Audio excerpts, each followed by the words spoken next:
के माध्यम से परागकण उड़कर कहाँ चले जाएं, वर्तिकाग्र पर चले जाएं तो उसे वायु परागण कहते हैं।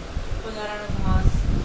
नेक्स्ट है आपका जल परागण। मैंने दो प्रकार बताए थे। अधोजल मतलब जो जल के अंदर डूबे हुए होते हैं, जैसे नाजास। उदाहरण अधिजल मतलब जल की सतह पर जो पादप तैरते रहते हैं, उनके वेलिस्नेरिया, कमल हो गया, ये सारे किसमें आते हैं, अधिजल में। जलकुंभी, वेलिस्नेरिया, ये सारे किसमें आते हैं, जल की सतह पर तैरने वाले।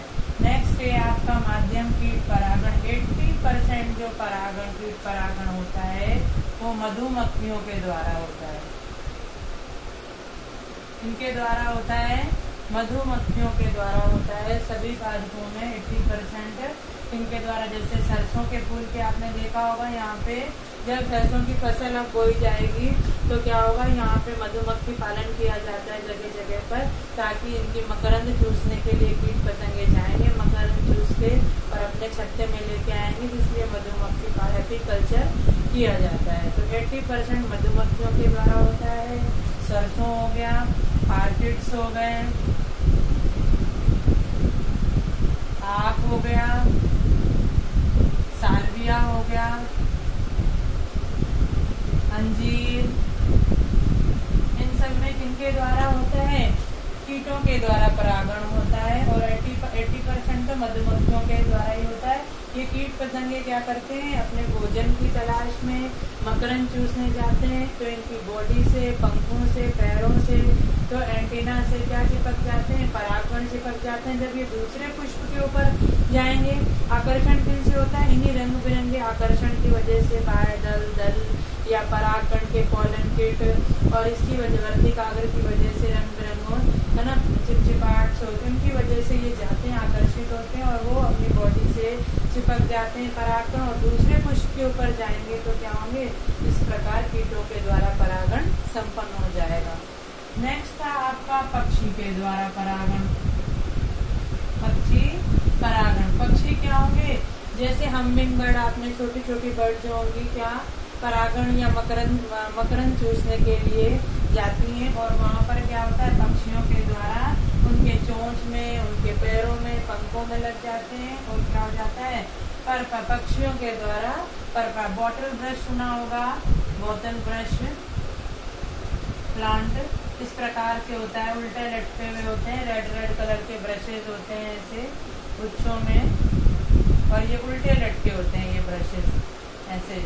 तो इन बॉटल ब्रश में भी किसके द्वारा होता है, पक्षियों के द्वारा क्या होता है, पक्षी परागण होता है। एक और है कि इनको आकर्षित करते हैं, मकरंद के कारण ये पक्षी वहाँ पे पहुँचते हैं। जैसे गुंजन पक्षी जिसको हमिंग बर्ड बोला है मैंने, एक और से शक्करकोरा, नेक्टिरिना, ये सारे पक्षी क्या करते हैं, पादपों के पुष्पों की मकरंद चूसते हैं और अपना भोजन बनाते हैं। तो इस प्रकार ये पक्षी हैं, ये इनकी मकरंद चूसकर और इनकी बॉडी से या चोंच से परागकण चिपक जाते हैं और दूसरे पादप के ऊपर जाएंगे तो पक्षी परागण संपन्न हो जाएगा। जैसे सेमल का पादप है, इम्पोर्टेंट है ये सेमल पादप जो है, इसका पक्षी के द्वारा भी होता है परागण और गिलहरी के द्वारा भी होता है। सेमल पादप में किसके द्वारा परागण संपन्न होता है, सेमल पादप में किसके द्वारा संपन्न होता है, पक्षी के द्वारा और गिलहरी के द्वारा।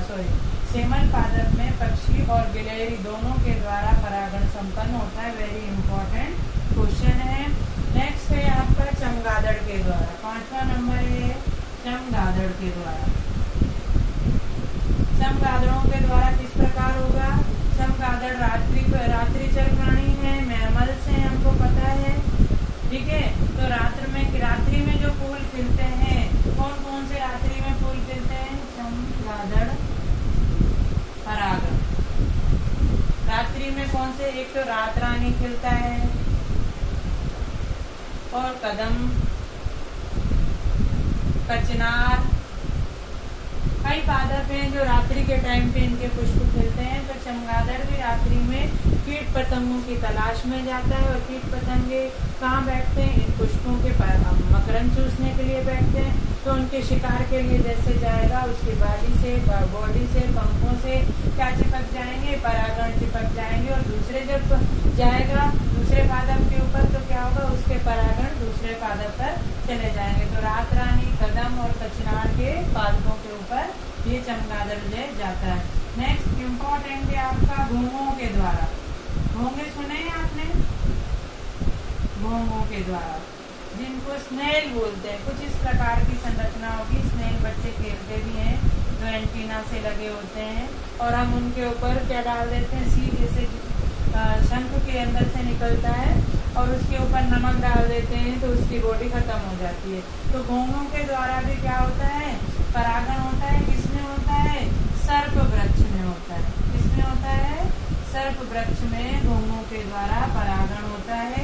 एक आप कीट परागण घोंघों के द्वारा, एक सेमल वृक्ष के बारे में मैंने बताया था, इसको आप ध्यान में रखना और सभी के उदाहरण याद रखना कि कीटों के द्वारा, पक्षी के द्वारा, कौन से पक्षी हैं, कौन से कीट हैं, तो इनके ध्यान रखना कि किन किन के द्वारा परागण की क्रिया होती है। ये माध्यम थे आपके यहाँ पर, ये पर परागण के माध्यम यहाँ संपन्न होते हैं। अब आता है टॉपिक आपका,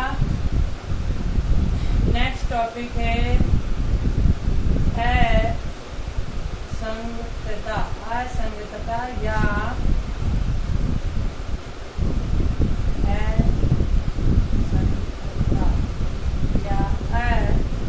अनिषेध्यता। अनिषेध्यता इसमें क्या होता है कि नर और मादा युग्मक जो होते हैं वो कार्यक्षम होते हैं, जननक्षम होते हैं। पूर्ण परिपक्व हो गया, परागकण भी पूर्ण परिपक्व है और बीजांड भी पूर्ण परिपक्व है।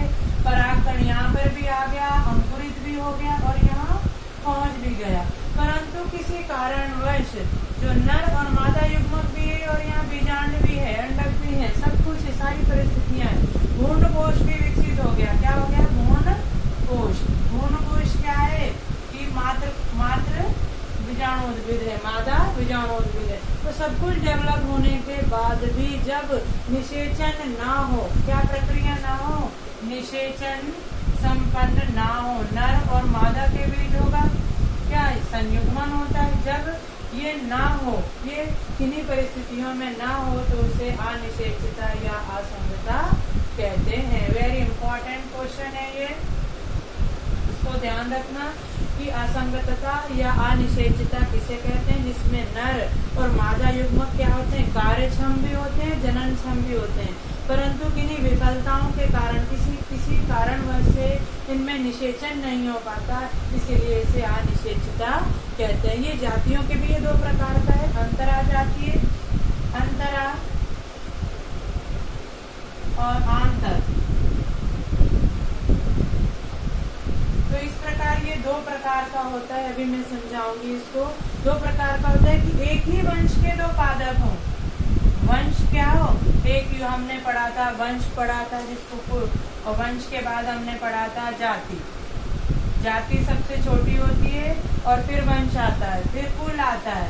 इस प्रकार कुल आता है। ये सारे क्या थे, सोपान थे वर्गीकरण में, है ना। सबसे पहले क्या था, संघ था, फिर संघ के बाद वर्ग था, वर्ग के बाद क्या था, गण था, गण के बाद क्या था, कुल था, कुल के बाद क्या था, वंश था, वंश के बाद जाति थी।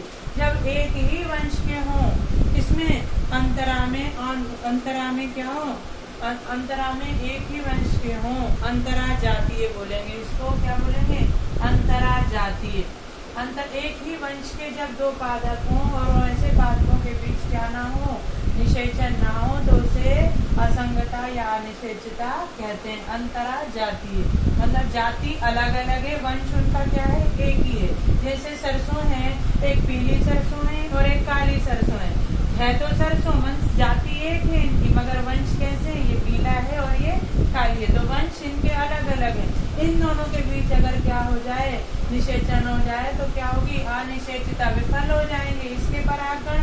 जैसे काली वाली सरसों के पुष्प है और ये पीली वाली सरसों के पुष्प है, और इसके वर्तिका है, ये परागण है, इसकी भी वर्तिका है, और ये द्विलिंगी होता है ये पुष्प। यहाँ पर अगर इसके परागण, ये परागण अगर यहाँ चले जाएं तो ये अंकुरण नहीं होगा। क्यों नहीं होगा, क्योंकि वंश क्या है, अलग अलग है।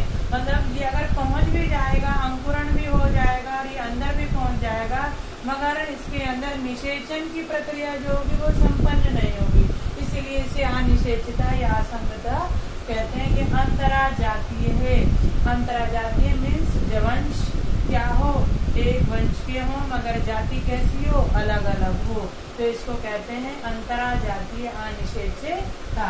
वैसे आंतर जातीय, इंटर और इंट्रा अलग है, अंदर ध्यान रखना। आंतर जातीय, आंतर जातीय मतलब जाति क्या हो उनकी सेम हो, यहाँ पे वंश का ध्यान रखना। आंतरा मीन्स होता है वंश, है ना, वंश अलग अलग हो, और यहाँ पे क्या है जाति अलग अलग, जाति एक हो, क्या हो, जाति एक हो। और जैसे एक ही जाति के पुष्प, काली सरसों के 2 पुष्प लगा दिए हैं हमने, और यहाँ पे इसका क्या परागकण पहुंच जाए इसकी वर्तिकाग्र पर, और ये अंकुरण ना हो, तो क्या कहेंगे इसको, अंतरा आंतर जातीय अनिषेचता कहेंगे।